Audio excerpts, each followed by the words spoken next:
12:30 বাজে, কম্বুতুর খাওয়ার টাইম হয়ে গেছে। হুলো আবার কদিন ধরে নকশা করছে, সন্ধেবেলায় আসে আর সকালবেলায় আসে। সকালবেলায় বিস্কুট খেয়ে চলে যায়, আর আসবে সেই সন্ধে পুজো দেবো তখন। বাবু এই টাইমে আর এখন আসে না, দেখো কোনো জায়গায় নেই। কিরে তুই বেরিয়ে আসলি? দেখো ঘুমাচ্ছিল। হ্যাঁ, পাখা চলছে ঘরে, ঘুমাচ্ছিল, দেখো উঠে চলে এসছে। পিছনে খচর মচর শব্দ হচ্ছে কেন? দেখছি এই যে পটলা চলে এসছে, বুঝতে পেরেছে মা ভিডিও করছে। আমি গিয়ে হাজির হই। যা দিদিকে ডাক, গিয়ে যা বদ্দিকে ডাক, বদ্দিকে বল খেতে দে। যা যা যা যা, হ্যাঁ ডাক গিয়ে যা। কি হয়েছে? ভুতু মনে হয় ভুতুর সামনে দাঁড়িয়ে আছে। হ্যাঁ, ডাকতে দিচ্ছে না। চল দেখি, চল চল চল চল। এ ভুতু, তুই ডাকতে দিচ্ছিস না কেন?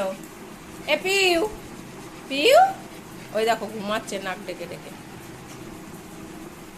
ওঠ, 12:30 বেজে গেছে, তুই খেতে দিচ্ছিস না ওদের? ওঠ ওঠ ওঠ, তাড়াতাড়ি ওঠ, যা দিদিকে ডাক। আয় আয়। ওই দেখো রেডি হয়েছে, কখন ভুতু বেরোবে আর ভুতুর মুখ পাচিয়ে গিয়ে বলবে। হ্যাঁ ওঠ, তাড়াতাড়ি ওঠ। উঠেছে? তোমাকে ভুতু ডাকতে দেয় না? হ্যাঁ, তুমি নেগে গেছো, অনেক নাক খুলেছো। আচ্ছা থাক, তোমার ডাকতে হবে না, আমি ডেকেছি। আয় পিউ, খেতে দিবি আয়। না, ভুতু যতক্ষণ না দিদি বেরোবে ততক্ষণ বেরোবে না। পাখার হাওয়া ছাড়া ভুতু থাকতে পারে না। আর এই পটলা বলে বলেও ঘরে রাখতে পারি না। পটলা শুধু বেরিয়ে বেরিয়ে আমার পেছন পেছন ঘুরছে, আর ও দেখছে দিদি কখন নামবে। আয়, দিদি ভাত দেবে। ও যতক্ষণ না নামবে ও ঘর থেকে বেরোবে না, ওখানে দাঁড়িয়ে থাকবে। আচ্ছা না, আচ্ছেই না, দেরি করছে। হ্যাঁ, 12:30 বেজে গেছে, আমাদের এখনো খেতে দিচ্ছে না কেন? তাই কি রান্না হয়েছে আজকে? চল, দেখাবে না, কাউকে দেখাবে না? তুমি কি দিয়ে খাবে দেখাবে না? ওরে বাবা, কাউকে দেখাবে না। এই যে দেখো কম্বুতুর রান্না হয়েছে, এই ঝিঙে কুমড়ো মুসুরি ডাল আর হচ্ছে গিয়ে হলুদ দিয়ে সিদ্ধ করে রেখেছি। ওই যে চলে এসছে, মনে হয় বদ্দি বেরিয়েছে। এই সর সর, আমার জায়গা দিয়ে সর। আমি এখানে দিদিকে ডেকে নিয়ে এসছি। ওই যে দেখো দিদি বেরিয়েছে, পাখা বন্ধ করেছে, তারপরে এসছে। ঠিক আছে, দিদিকে বার করে নিয়ে এসে তারপরে বেরিয়েছে। পাখার শেষ দিন পর্যন্ত দেখবে। তাতালি মাছ, তাতালি মাছ।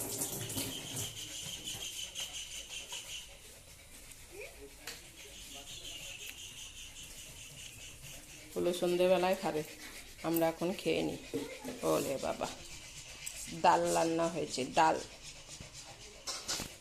মাখ তাড়াতাড়ি, তুই দেখবি পরে যে দিদু কি তরকারি দিয়ে গেছে, ও আবার আগে দেখছে।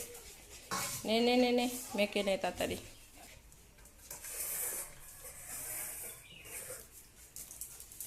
চলো,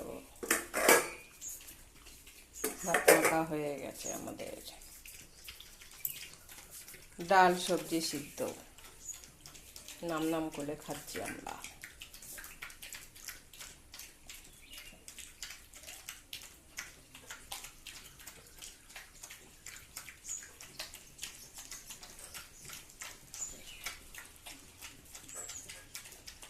দেখো ঘুম থেকে উঠে বসেছি, আর ওই দেখো একটা কোথ থেকে এসে কম্বুতুকে দেখে লাফ দিয়ে গাছে উঠে পড়েছে। গেছে মস্ত গেছে, হলো কি কম ছিল, ও গেছে। আজও দৌড় কালো দৌড়, পমের চেঁচালেতে ও গাছে উঠে পড়েছে। পম ভালো নিজে ঘেউ করে ঘরে ঘরে পালাচ্ছে। আর এখানে বস, ও হুলোর মতন বড় থাকে, ঘেউ ঘেউ করা বার করে দিত। ও ছোট্ট, আর ও হচ্ছে গিয়ে মিনি, হুলো না, তাই তোকে ভয় পাচ্ছিল। ও হুলো হলে একদম তোমাকে একদম ঘেউ ঘেউ করা বার করে দিত। আর দেখো ভুতু শুধু বারবার পাখার সেন্টার নেওয়ার জন্য পাখার ওপরে উঠে পড়ছে। লাস্টে বাধ্য হয়ে ওই পাখার সামনে আমি পিড়ি দিয়ে দিলাম, যাতে আর কি ওই পাখাটার ভেতরে না ওর লেজটা ঢুকে পড়ে। যত ওকে এখানে বসাচ্ছি ও কী করছে তত ওই পাখাটার সুইচগুলোর ওপরে উঠে পড়ছে, মানে ও এত সামনে বসবে। লাস্টে এই পিঁড়ি দিয়ে রেখেছি, যাতে পিঁড়িটা থাক, তাহলে আর ও সামনে যেতে পারবে না। মোটে হচ্ছে না জায়গায়। এসেছি আজকে কি গরম, বিভৎস গরম আছে না। হ্যাঁ হ্যাঁ হ্যাঁ হ্যাঁ করছে, ঘুমাতে পারিনি সব কথা। এই যে বেরিয়েছি, আর বেরিয়েই দেখছি ওই মিনি বিড়ালটা ওইখানে ছিল। ও সাথে সাথে পম্বুতুকে দেখে গাছে উঠে পড়েছে। আর একটু পোয়ামও একটু মস্তানিটা করে নিল বিড়াল দেখে। বললো এ হুলো ছিল, এখন আবার কোথা থেকে আসলো আবার আর একটা। শুধু আমাদের বাড়িতে এসে এসে ভাগ বসায়, তাই না? তাই তো, শুধু সবাই ভাগ বসায় তো। হ্যাঁ, তুমি নাক করো তাই সবার লোকলে, তুমি সবাইকে তালিয়ে দাও। তুমি ভুতুকেই আটকে দিতে চাও না, আবার আরও কত কে চলে আছে। যাও বসো, ওখানে গিয়ে বসো, ওখানে গিয়ে বসো। হ্যাঁ বসো বসো বসো, পাকা চলছে না, ওই যে হাওয়া এইখানটায় পুরো সোজা হাওয়া আসে, বস এখানে। দেখো ভুতুর হাওয়ার চোটে পশমগুলো কানের পাশ থেকে বেঁকে যাচ্ছে, তারপরেও ভাবছে ও ওখানে হাওয়া কম, ওই জায়গাটায় হাওয়া বেশি। বসো চুপ করে, অনেক হাওয়া। ওই দেখো ওর ভাল লাগছে না, ওইখানে পিঁড়িটা রেখেছে কেন, ওর ভালো লাগছে না, ওর মোটে হাওয়া হচ্ছে না।